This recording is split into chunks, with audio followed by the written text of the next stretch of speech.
Kaayyoo koofan fiigaan kutadhu abdii jireenya addunyaa bu'aa bayii qabdi. Abjuu koon dhugoomsa kaayyoo koon milkeessa jechaan osoo hin taane gochaan mul'isa. Harri boruu miti ni darba hundinuu qormaata kana caalu dabarseera wanta danuu. Mul'anni koo fagoodha shirri nan kuffisu daandii dhugaan deema kan ifatti na baasu. Shirri heddummateef abjuu koo sakaalu mul'ata koo boruuf keessatti awwaalu. Anatu of beekaa fudhadhu shira kaayyoo kiyya malee illaalu kan biraa. Na dhagayyaa fakkaattii koo siifan dhaama waan xiqqoo mul'anni keessi harka jira kan qalaqamee dhumne ejjannoof ta'insaa kan mucucaatee hin kufne hin sodaatin waan hunda ce'ee lagaaf bidiruu kan caarraan dhalate malee kan caarraan jiraate hin jiru.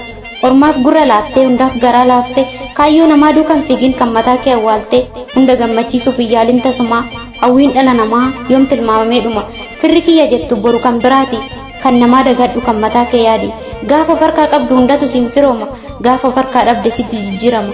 Ofitti amaniin fudhatin jecha namaa namni waan jedhu nabu ati gaaris taatu homaa gaafa rakkoof iyyitu omtuu sin dhaga'u kaayyoon aarsaa qaba takkaan galman ga'u.